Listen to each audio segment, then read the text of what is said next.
40페이지 연금소득이죠. 1점의 연금소득의 범위입니다. 연금소득은 크게 공적연금하고 사적연금으로 구분이 되고 있습니다. 공적연금, 사적연금. 이 연금이 2013년부터 상당히 까다롭고 어렵게 바뀌었는데 그게 사적연금만 그렇습니다. 공적연금은 너무 쉬워서 시험에 안 나온다고 생각하시면 돼요. 아니면 시험에 나와도 다들 그냥 풀 수 있을 정도로 쉽게 나옵니다.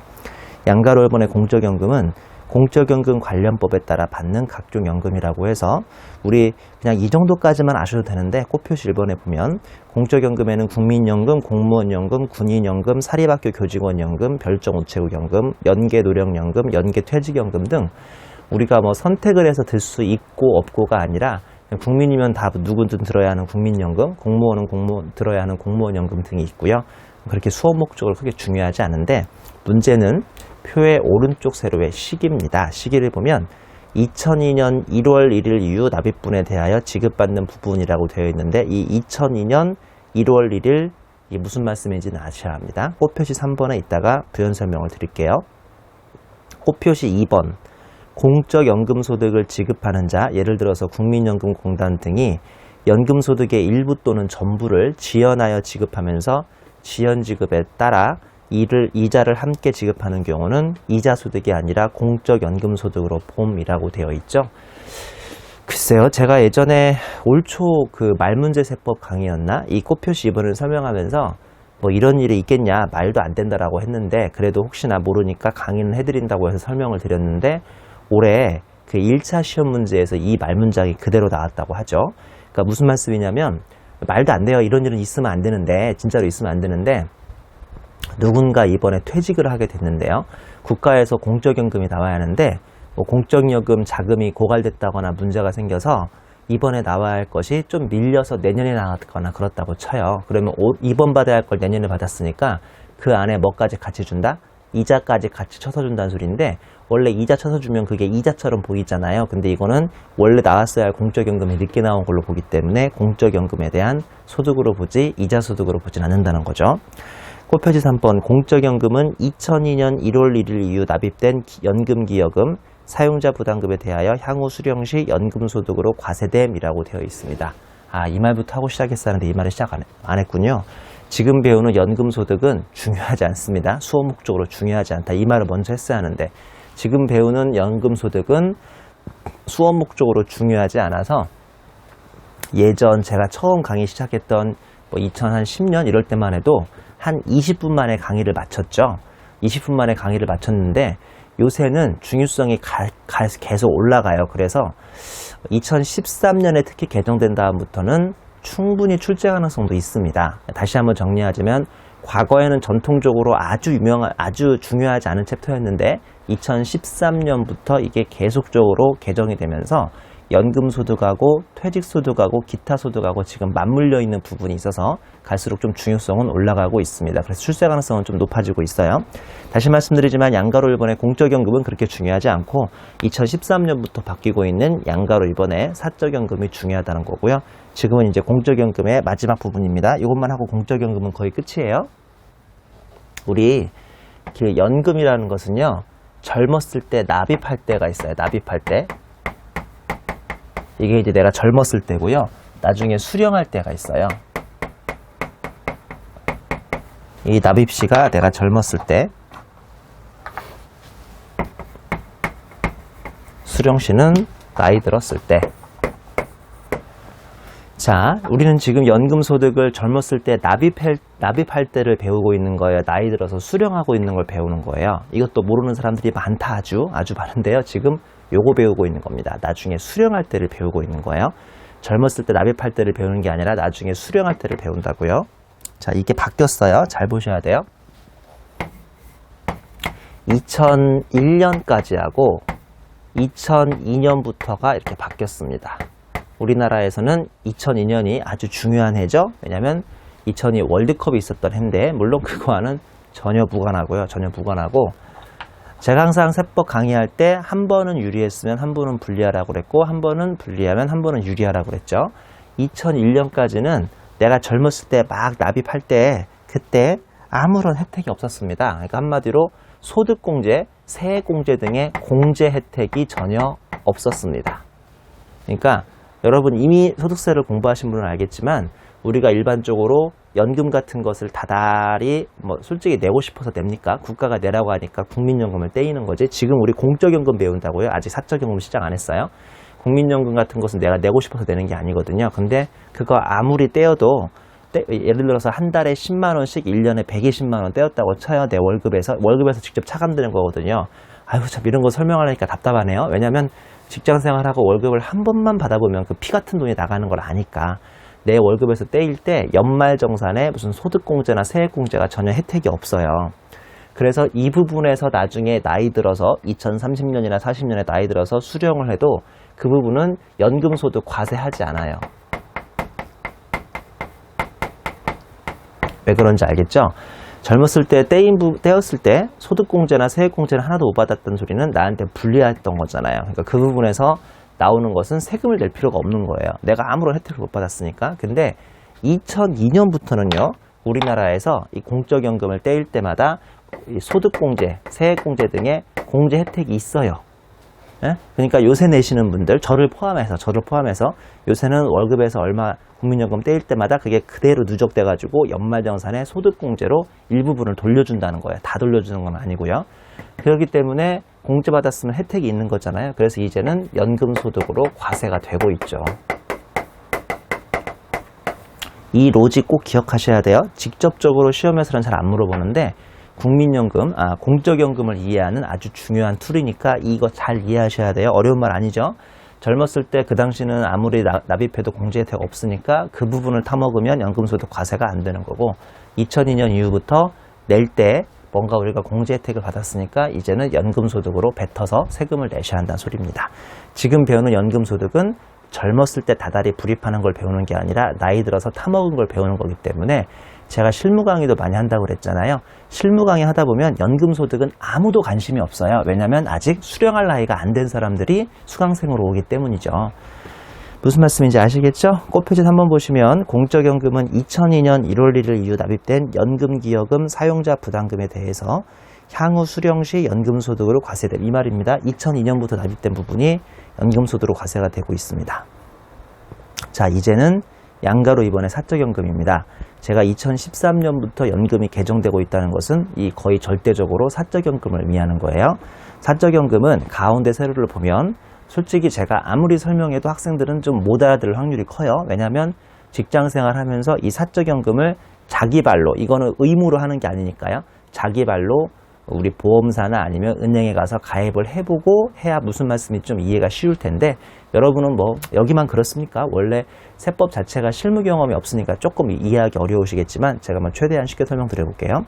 동그라미 1번 과거 퇴직 시 지급받지 않고 연금계좌에 입금시켰던 이연퇴직소득이라고 해서 이게 다음 페이지 주 1번의 그림에 있으니까 좀 이따 설명을 드리겠습니다. 동그라미 2번 연금계좌 자기불입분으로서 세액공제를 받은 연금계좌 납입액 이게 용어가 바뀌어서 2013년 말까지는 연말정산에 소득공제 아까 제가 왜 공제 혜택이 있냐 없냐 그랬잖아요. 물론 이거는 지금 공적연금이었지만 2013년까지는 소득공제라는 걸 받았는데 2014년 1월 1일부터 세액공제로 이름이 바뀌었습니다. 다시 한번 읽어보죠. 동그라미 2번 연금계좌 자기불입분으로서 세액공제를 받은 연금계좌 납입액 2012년까지는 소득공제라는 걸 받았고요. 2014년부터 세액공제라는 걸 받고 있습니다. 동그라미 3번 연금계좌 발생 운용수익 동그라미 4번 그 밖의 연금계좌에서 연금계좌에 과세 이연된 소득으로 대통령령으로 정하는 것이라고 되어 있는데 뭐 동그라미 4번은 굳이 아실 필요 없고요. 동그라미 1, 2, 3번을 잘 이해를 하셔야겠습니다. 처음에는 무슨 말인지 못 알아들으니까 너무 뭐 애써서 다 이해하려고 하지 마시고 최대한 지금 이 자리에서 이해할 때까지 이해하시고 또 2회독, 3회독에서 계속 살을 붙여나가시면 되겠네요. 문제도 좀 풀어보시고요. 꽃표지 4번의 연금계좌의 범위인데요.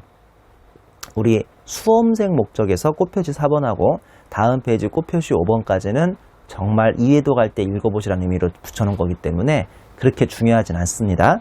꽃표지 4번 연금계좌의 범위란 반가로 1번 연금저축계좌하고 다음 페이지 퇴직연금계좌라는 게 있는데 아마 읽으면 읽을수록 더 헷갈리실 거예요. 그래서 그냥 간단하게만 이런 것도 보시면 돼요. 너무 실무적인 금융상품 위주로 구성되어 있으니까 수업 목적에서는 이렇게까지 막 구분할 필요는 없는 거고요.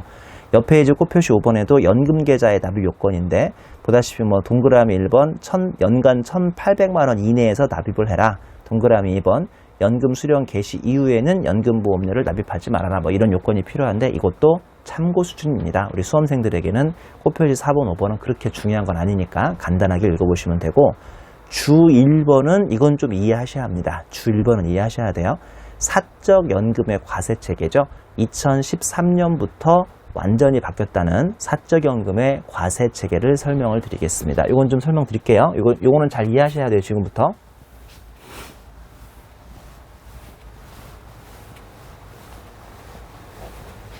사적연금이 바뀌었어요.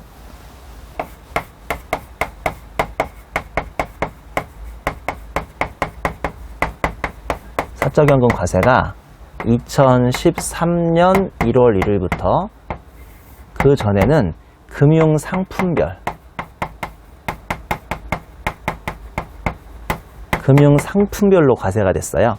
퇴직연금, 연금보험, 연금저축 등 내가 어떤 금융상품을 가입하느냐에 따라서 연말에 금융상품별로 과세가 됐는데 이제는 소득 원천별로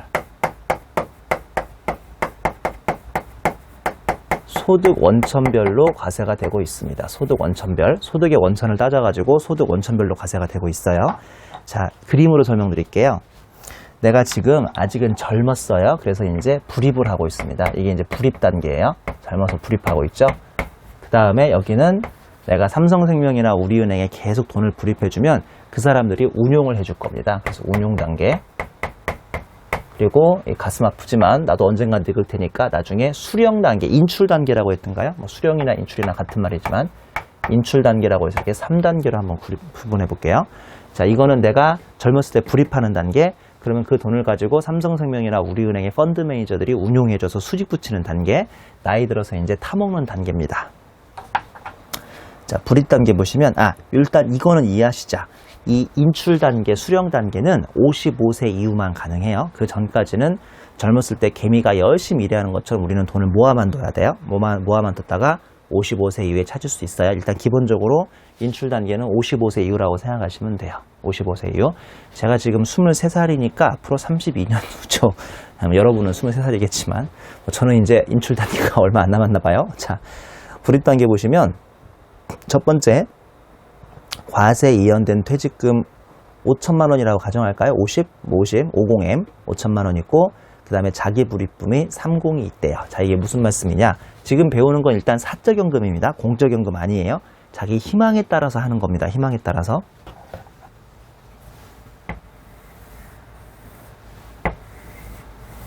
이게 요 말 잘 들으셔야 돼요. 요새 이게 상당히 유행인 단어인데 과세이연이라고 부릅니다. 과세이연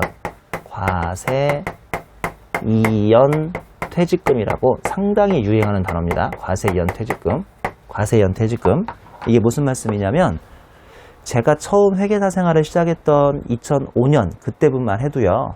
사람이 그러니까 지금 이 퇴직은 이직이라고 생각하시는 게 편해요. 왜냐하면 우리가 55세까지 한 회사에서 정년퇴직하는 경우는 요새는 극히 드물거든요. 저희 아버지 때만 하더라도 사람들이 그때 한 회사를 딱 다니면 당연히 정년을 한다고 믿었는데 요새는 전혀 그렇지 않습니다. 저도 지금 회계법인이 얼마 전까지 4번째 회계법인이었거든요. 이게 이직을 한단 말이에요. 이직. 그래서 55세까지 여러분이 2번, 3번, 4번 이직을 몇 번 할지는 여러분도 지금도 모르겠죠. 여러분은 아직 취직도 안 했으니까. 아무튼 몇 번을 이직을 할 때마다 예전 제가 처음 회계사 생활했던 2005년만 해도 이직할 때마다 퇴직금이 나와요, 안 나와요? 당연히 나오죠. 내 직장 생활이 완전 끝나는 55세 이후에 퇴직금이 한 번 나오는 게 아니라 이직을 할 때마다 당연히 퇴직금이 나왔었습니다. 근데 최근에는요, 어떻게 2013년부터 어떻게 바뀌고 있냐면 잘 들어보세요. 이거 상당히 중요합니다. 나중에 8장의 퇴직소득세와 연관이 돼요. 요새는 이직을 워낙 자주들 하는데 이직할 때마다 퇴직금을 받아버리면 이걸 그냥 써버린다는 거예요. 당연히 그러겠죠. 집 사는 데도 쓰고 집 사는 데 쓰면 그나마 좀 괜찮게 집 사는데 써야 하는데 뭐 생활비가 부족하니까 뭐 애기들 분유값으로 쓰고 기저귀 값으로 쓰고 막 그냥 소비해버리고 사라져버리니까 노후 보장이 안 되지 않습니까? 몇 살까지? 55세까지. 55세 이후에 노후 보장이 돼야 하는데 노후 보장이 안 된다는 거예요. 그래서 요새는 계속 퇴직할 때마다 퇴직금을 타먹는 게 아니고 계속 55세까지 어디 금융상품에 계속 넣어놔요, 이거를요. 그러니까 퇴직을 해도 내가 손으로 받는 게 아니라 나의 어떤 금융상품, 삼성생명이나 우리은행에 있는 금융상품에, 퇴직 관련된 금융상품에 계속 이걸 넣게 돼 있어요. 이게 일부 사람들한테는 의무고요. 일부 사람들한테는 의무는 아닌데 여러분들이 거기까지 아실 필요는 없을 것 같아요. 이게 실무에서 요새 그 유행하는 IRP라고 하는 겁니다. 궁금하신 분들은 네이버에다가 IRP를 검색해 보시면 되는데 만약에 제가 출처교수로 들어간다면 저 같으면 이제 실무 같은 것도 중요하니까 이런 걸 낼 수 있다고 생각하는데 요새는 뭐 이렇게 실무적인 것까지는 알 필요 없으니까 이런 걸 IRP라고 해서 과세 이연되는 퇴직금, 즉 내가 지금까지 몇 번 회사 생활을 했어도 타먹었다 아니면 계속 이연시켜왔다, 이연시켜온 금액이 5천만 원이라고 치죠. 이해하셨어요? 이거는 의무는 아닙니다. 원래는 의무인데요. 본인이 원하면 이것도 그냥 해지해서 타줄 수는 있긴 있어요. 여러분이 거기까지 아실 필요는 없을 것 같고요. 자, 근데 어디서 들려오는 소리가 야, 이거 요새 공적연금도 그렇고 이게 사적연금이라고 그랬잖아요. 나중에 타먹으니까 이것도 요새 못 믿겠더라. 요새 내가 노후 생활을 뭐 충분히 풍족하게 살려면 얼마 이상은 돈이 있어야 한다는 소리를 워낙 많이 들으니까 자기가 좀 불안해서 내가 25살부터 직장생활 했고 55세에 찾는다면 30년 동안 꾸준히 자기 돈을 또 넣어놓은 거예요. 자기 돈을 이 펀드에다가 삼성생명이나 우리은행 펀드에 자기 돈을 스스로 넣어놓은 거예요. 요새 뭐 다들 사는 게 힘들어서 이렇게 자기 돈을 때로 넣는 사람이 많지는 않지만 저 같은 경우도 넣고 있어요. 실제로 이렇게 이직할 때마다 찾지 않고 쌓아놓은 돈도 뿐만 아니라 내가 스스로 넣고 있다고요. 그게 자기 불입분이라고 되어 있습니다. 요거 자기 불입분이에요. 돈이 좀 있으시구나. 자기 불입도 하고. 이거 돈이 있는 사람들만 아니가 돈이 그렇게 많지 않더라도 미래에 대한 생각이 있는 사람들은 또 종종 하죠. 자, 그러면 이 두 개를 가지고 삼성생명이나 우리은행의 펀드 매니저가 8천만 원 80M을 가지고 운용을 할 겁니다. 이렇게 80M. 80M은 굳이 색깔로 표현하자면 빨간색 50하고 그 다음에 파란색 30을 가지고 80을 가지고 내가 55세가 되는 앞으로 20년, 30년 동안 계속 운용을 하겠죠. 여러분, 이렇게 하면 인간적으로 운용 수익이 나야겠어요? 운용 지출이 생겨야겠어요? 이렇게 하면 삼성생명이나 우리은행의 펀드 매니저들로부터 운용 수익이 날 겁니다. 운용 수익이 2천만 원 났다고 치죠. 8천만 원 가지고 2천만 원 만들었으면 25% 정도 운용 수익이 났네요. 자, 그러면 이제 요거 운용 단계까지 끝났죠? 제가 책에는 운용 단계를 크게 큰 박스 하나로 처리해서 50, 30, 20이라고 이렇게 해놨습니다. 자, 이 단어 잊으면 안 돼요. 소득 원천별 어디서 들어왔는지. 자, 기다렸는지 기다리지 않았는지 모르겠지만 드디어 55세가 됐습니다. 내가 이제 55세 이후, 엄밀히 말하면 56세부터인데요. 55세 이후니까 56세부터 드디어 이걸 찾을 수가 있어요. 잘 들어보세요. 지금 내 주머니, 내 수중에는 얼마 아니구나. 내 수중이 아니구나. 내가 찾을 수 있는 항아리에는 얼마가 있습니까? 내가 지금까지 몇 번 이직하면서 참아왔던 50하고 내가 스스로 불입한 30하고 그 다음에 펀드 매니저들이 수익을 올려준 20까지 해서 총 1억이 있습니다. 자, 1억을 한 번에 찾아야 할까요? 앞으로 또 이거 가지고 10년, 20년 동안 천천히 찾아야 노후가 보장될까요? 다시요. 이 1억을 한 번에 똘랑 찾아버려서 사업한다고 탕진을 해야겠어요? 아니면 10년, 20년 동안 천천히 찾아야 노후 보장이 되겠어요? 당연히 보시면 연금 형태로 수령을 해라. 이렇게 앞으로 이걸 가지고 연금 형태로 수령을 하세요. 연금 형태 수령. 뭐 10년이든 20년이든 예를 들어서 6천만 원이 그렇게 했다고 쳐요. 6천만 원.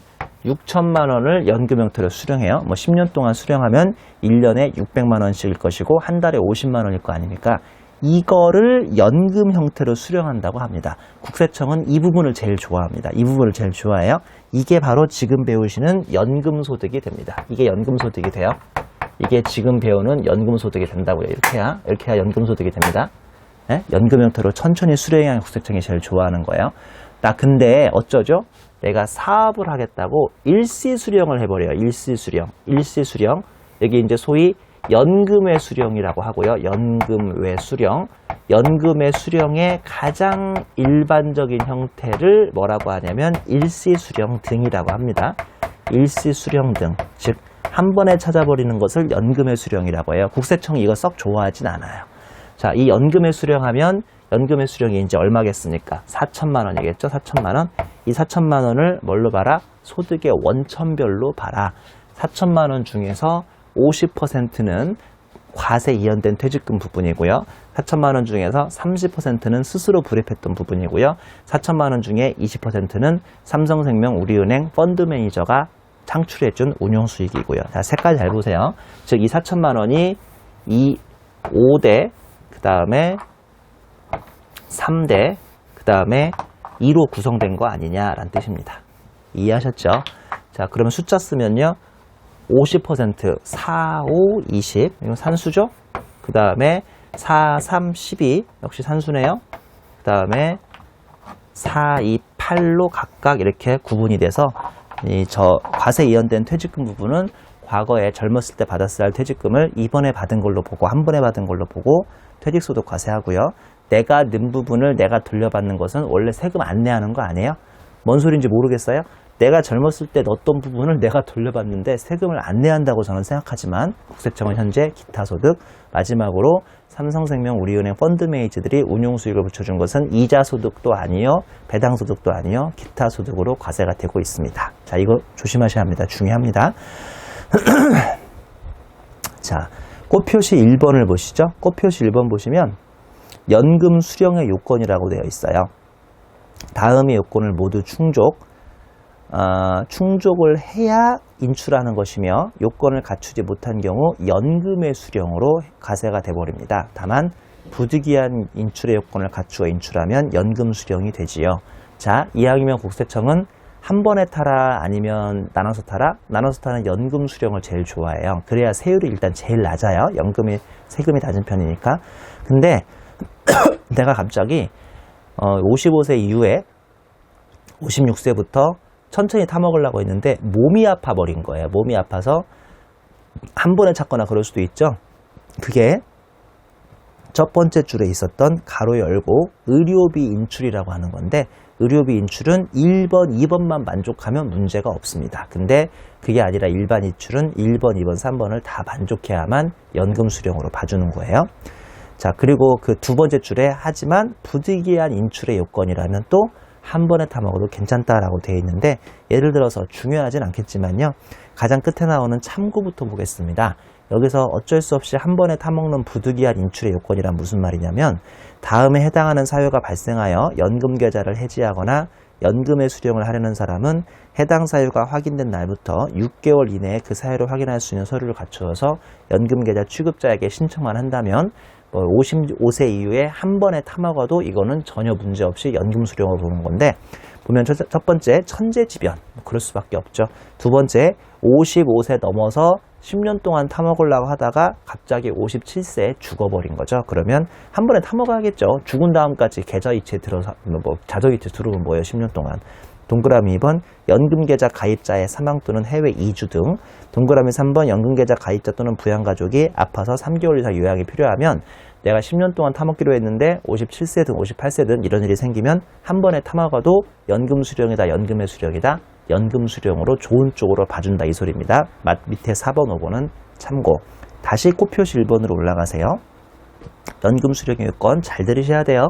연금 수령이 좋다, 연금의 수령이 좋다, 연금 수령이 좋다. 왜냐하면 연금 소득으로 낮은 세율로 과세되니까. 그러려면 다음 요건을 모두 충족해야 하는 것이며, 요건을 갖추지 못하면 연금의 수령인데, 금방 읽은 것처럼 다만 부득이한 인출 요건이라면 괜찮다. 그리고 가로 열고 의료비 인출은 3개 다 만족할 필요 없고 1, 2번만 만족하면 된다. 동그라미 1번 일단 연령 요건은 55세 이후, 제가 56세부터 타먹으라고 그랬잖아요. 동그라미 2번 기간 요건은 연금계좌 가입일부터 5년은 경과돼야 합니다. 저 같은 경우는 실제로 제가 처음 3일 입사했던 05년부터 이런 걸 하고 있었기 때문에 제가 지금 11년 됐죠. 이런 건 저는 충분히 찾아도 괜찮아. 찾으면 안 되죠. 그러니까 5년은 만족한 거예요. 아직 55세가 되려면 멀었을 뿐이죠. 자, 동그라미 3번의 한도 요건인데요. 1번, 2번, 의료비 인출은 1번, 2번만 있으면 되고 일반 인출은 3번까지 만족을 해야 하는데, 이게 또 한도가 있습니다. 연금 과세기간 개시일 현재 다음의 계산식에 따라서 계산된 금액 이내에 인출할 것이라고 했고요. 이 한도를 초과해버리면 어쩔 수 없이 매년 다달이 연금 형태로 받아도 연금 외 수령이 됩니다. 박스 보시면 연금 수령 한도라고 해서 11 빼기 연금 수령 연차분의 과세기간 개시일 현재 연금계좌 평가 총액의 120%까지인데 11 빼기 연금 수령 연차에 다시 꼽표시를 보시면 2013년에 바뀌었다고 그랬죠. 2013년 3월 1일 이전에 가입한 연금계좌의 경우는 6년 차입니다. 그냥 여러분들은 항상 시험 볼 때 11 빼기 6을 쓰시면 돼요. 왜냐하면 13년 이전에 가입한 사람이 15년 시험이든 16년 시험이든 17년 시험이든 나이 들어서 타먹을 테니까요. 이해하셨죠? 그러니까 여러분들이 합격할 때까지는 분모는 무조건 11 빼기 그냥 5라고 써도 11 빼기 6이라고 써도 문제 없습니다. 자, 연금 수령 한도 좀 구해볼까요? 11 빼기 일단은 6년 차. 여러분들 합격할 때까지는 6년 차예요. 6년 빼시면 돼요. 그러니까 한마디로 5년분에 지금 내가 이제 얼마까지 받을 수 있다. 얼마까지? 총 받을 수 있는 게 6천 받을 수 있다는 거예요. 6천 총 받을 수 있는 게. 아니면 그냥 우리 1억을 다 연금 형태로 받겠다고 한번 가정해 볼까요? 1억을 다 연금 형태로 받겠다. 그러면 이게 1억인 거죠.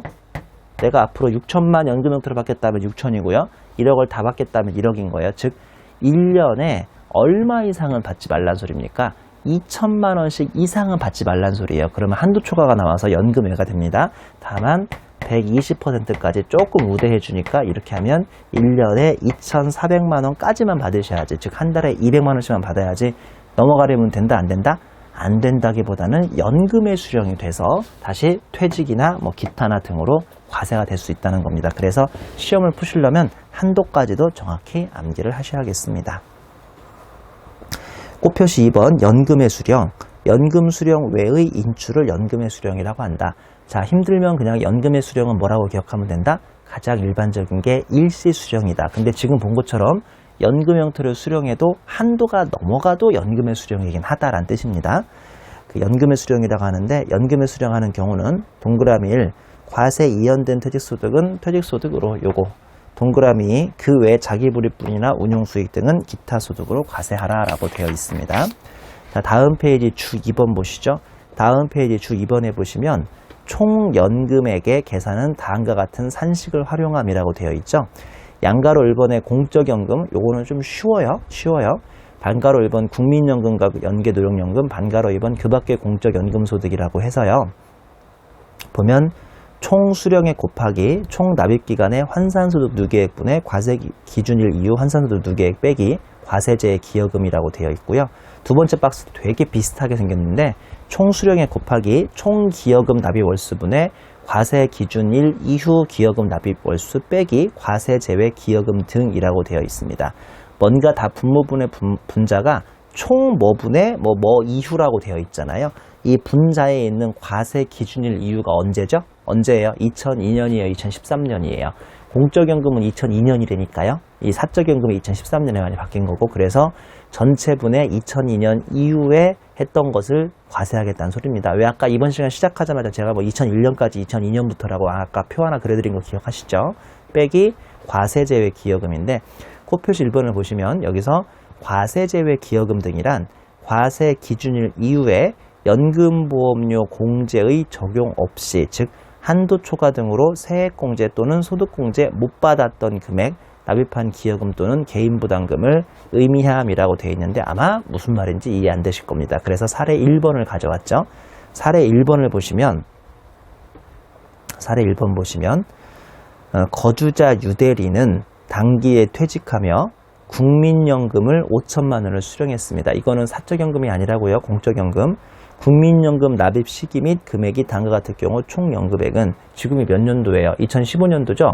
이 사람이 한 20-30년 근무하다가 퇴직했을 테니까 젊었을 때 2001년까지 불입한 부분에서 퇴직받은 부분이 이번에 받은 부분이 있고 2002년부터 불입한 부분에서 금액에서 이번에 받은 부분이 있을 거예요.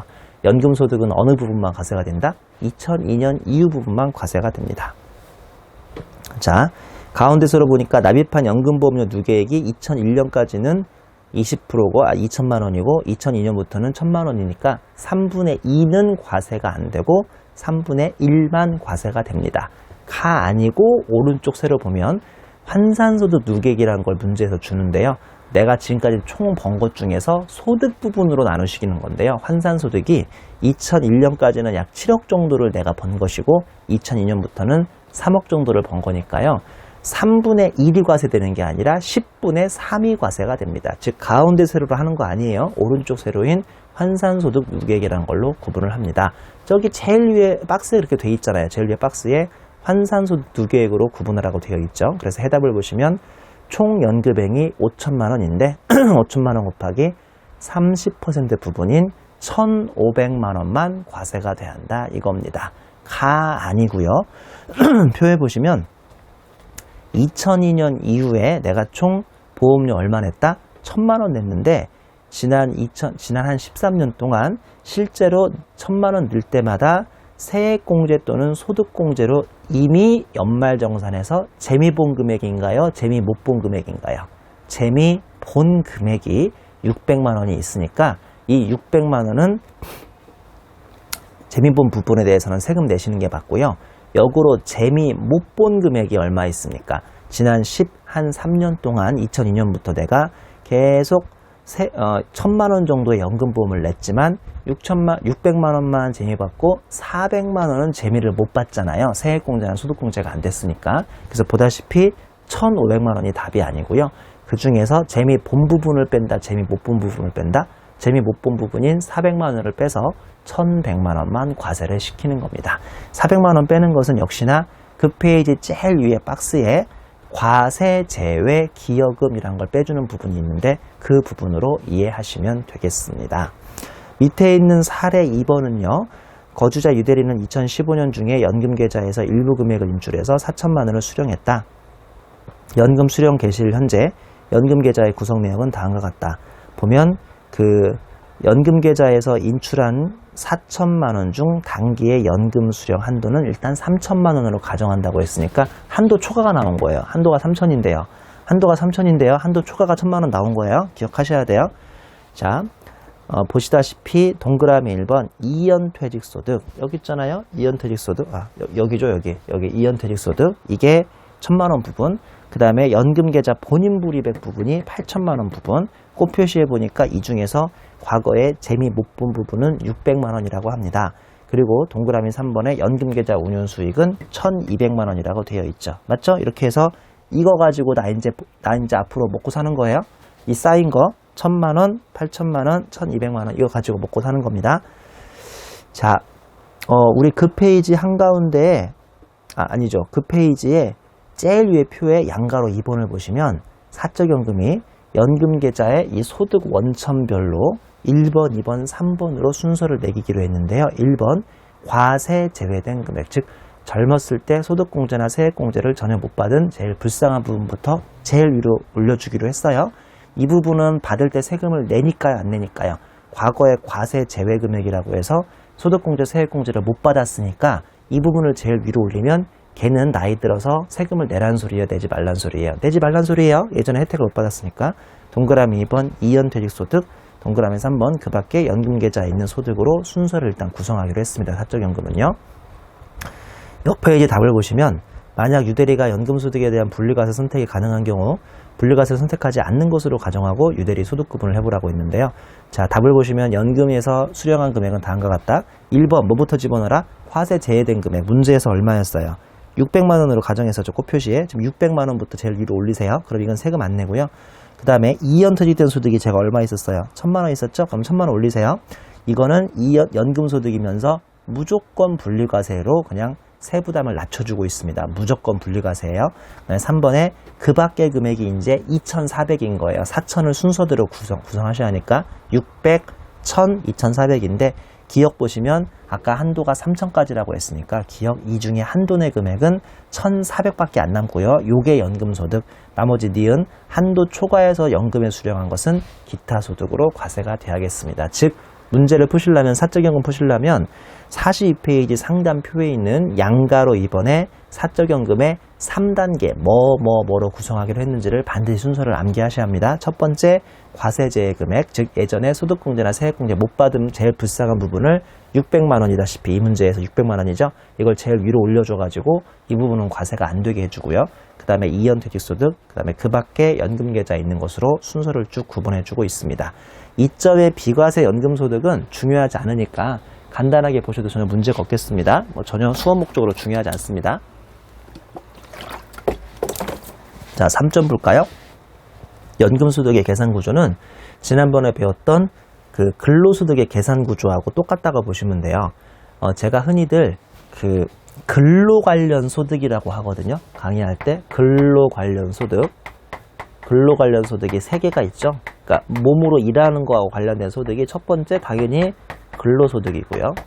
두 번째가 퇴직소득이에요. 퇴직소득 아직 안 배웠지만 퇴직소득이 왜 근로 관련 소득인지 알죠? 다달이 나오던 월급의 마지막 월급이 퇴직금이니까 이것도 근로 관련 소득이고요. 지금 배우시는 연금소득도 역시나 근로 관련 소득이에요. 왜냐하면 일할 때 다달이 나오는 게 월급이라면 나이 들어서 월급 대신에 다달이 나오는 게 연금이기 때문에 지금 배우시는 3점의 연금소득의 계산구조는 일반적으로 근로소득의 계산구조하고 동일합니다. 주에 보시면, 박스 보시면 연금소득 금액은 총 연금액에서 연금소득 공제를 빼주는데 이 연금소득 공제는 한도가 900만 원이고요. 즉 총 연금액이 4,100만 원을 넘어가 버리면 그냥 딱 900을 빼주시면 되는 거예요. 이거 1차 시험 볼 때 시간을 세이브해 줍니다. 총 연금액이 4,100만 원 넘어가면 그냥 900만 원 빼주시면 되고요. 350까지는 전체가 연금소득 공제고 700까지는 40%, 그 다음에 1,400까지는 20%, 1,400을 초과해서 4,100까지는 10%고 4,100 넘어가면 한도 900에 걸립니다. 다행히도 이 연금소득 공제 표는 시험 문제에서 주니까 암기하실 필요 없고요. 그 다음에 4점의 연금소득의 수입식이죠. 양가로 1번 공적연금은 공적연금 관련법에 따라 연금을 지급받기로 한 날, 양가로 2번 연금계좌에서 연금 수령한 연금소득은 연금 수령한 날, 양가로 3번에 그 밖의 연금소득은 해당 연금을 지급받는 날. 참고로 그냥 간단히 공부하시면 되고요. 5점의 연금소득의 과세 방법도 연금은 이 끝까지 조금 의미가 있습니다. 과세 방법을 정확히 아셔야 합니다. 양가로 1번의 공적연금하고 양가로 1번의 사적연금입니다. 제가 이 연금이 직장생활할 때 다달이 나오는 것을 이제 나이 들어서 월급 대신에 다달이 받는 거라고 했는데 보시는 것처럼 표에 왼쪽 세로의 양가로 1번의 공적연금하고 양가로 2번의 사적연금 중에 뭐가 좀 더 젊었을 때 다달이 받던 월급하고 유사하겠습니까? 공적이겠어요? 사적이겠어요? 당연히 공적이죠. 왜냐하면 사적연금은 심지어 없는 사람도 있거든요. 이건 본인의 선택이었으니까. 그래서 공적연금은 과세 방법이 월급하고 똑같다고 보시면 됩니다. 연금 간이세액표라고 이것도 너무 실무적이니까 여러분들이 아실 필요가 없는데요. 연금 간이세액표라는 거에 따라서 연금 타먹을 때마다 원천징수 받으신 다음에 연말정산 여부를 보시면 마치 월급쟁이들이 내년 2월 달에 연말정산을 하듯이 이거는 내년 1월 달에 공적연금 소득 지급 시 연말정산을 해버리면 되고 오른쪽 세로에 다른 소득이 없다면 이걸로 확정신고까지는 할 필요가 없죠. 즉 내년 5월 달에 확정신고를 할 필요가 없습니다. 공적연금만 받는 우리나라의 진짜 많은 노인분들이 설마 내년 5월 달에 자기 지팡이 짚고 관할세무서 찾아가서 확정소득 신고하겠어요? 이런 일 할 리가 없지. 당연히 해당 사항이 없고요. 양가로 2번 사적연금은 이미 수령할 때마다 우리은행이나 삼성생명에서 수령할 때마다 연금 지급액에서 3에서 5%를 원천징수 당하시고요. 연말정산을 하지 않습니다. 그리고 내년 5월 달에 확정신고를 하는 게 원칙입니다. 하는 게 원칙. 자, 주 1번 보시면 종합과세 대상이므로 확정신고를 해야 하는데 말씀드린 것처럼 가로 열고 공적연금소득만 있는 경우는 확정신고를 하지 않을 수가 있고요. 주 2번에 보시면 사적연금은 선택적 분리과세라고 해서 사적연금 총 연금액이 무조건 분리과세 대상 소득, 연금소득 빼고 1,200만 원 이하인 자죠. 1,200만 원 이하인 자. 이러면 분리과세를 선택할 수가 있고 확정신고 의무가 없습니다. 사적연금이 연간 1,200만 원까지는 굳이 확정신고 할 필요 없어요. 간편하겠죠, 아무래도. 주 3번 보시면 무조건 분리과세라고 해서 동그라미 1번 2연 퇴직소득을 아까 연금수령 이거 2연 퇴직소득 아까 문제에서 얼마였더라? 문제에서 앞에 사례 2번에서 답 1,000만 원이었죠. 1,000만 원. 요거는 이제 2연 퇴직소득을 연금수령하는 연금소득이라고 해서 무조건 제일 낮은 무조건 분리과세로 종합과세 하지 않고요. 동그라미 2번 연금계좌 세액공제를 받은 연금계좌 납입액 및 운용수익을 의료 목적, 천재지변, 그 밖에 부득이한 인출 요건을 갖추어 연금계좌에서 인출한 연금소득고, 그러니까 어쩔 수 없이 인출하는 거니까요. 무조건 분리과세로 종합과세 하지 않으니까 좀 더 유리한 편이고요. 주 4번에 보시면 사적연금의 원천징수율은 상당히 낮습니다. 70세까지는 5%, 80세까지는 4%, 80세가 넘어가면 나이가 많이 드셨으니까 3%, 종식연금은 4%, 그 다음에 아까 왜 2연 퇴직소득을 연금 수령하면 지금 배운 거에 다시 70%만 과세를 하니까 상당히 유리하죠. 70%만 과세합니다. 꼴표시 보시면 연금 수령 시 연금소득세액은 2연 퇴직소득세 곱하기 2연 퇴직소득 곱하기 연금 수령 70%만 과세를 하고 있으니까 상당히 유리한 편입니다. 자, 그 다음에 꼴표시 2번 보시면 혹시나 여러 세율에 여러 원천징수 세율이 적용되면 중복되는 경우 가장 유리한 세율을 적용하라고 되어 있고요. 마지막에 클릭마크는 제가 마지막 정리하시라고 집어넣은 건데 연말정산 소득과 연말정산 시기라고 해서 사업소득은 간편장부 대상자에 해당하는 보험 모집인 방문 판매인 음료품 배달원은 내년 2월, 그 다음에 근로소득, 우리 대다수의 월급쟁이들인 근로소득의 상용 근로자들도 내년 2월, 그 다음에 연금소득은 내년 2월, 이것만 특이하게 내년 1월을 하고 있으니까 참고하시기 바랍니다. 여기까지 연금소득이었는데요. 말씀드린 것처럼 과거에는 20분이면 끝났는데 최근에는 조금 더 길어졌죠. 그리고 갈수록 출제 가능성도 올라가니까 잘 정리해 보시기 바랍니다. 계속해서 기타 소득 진행할게요.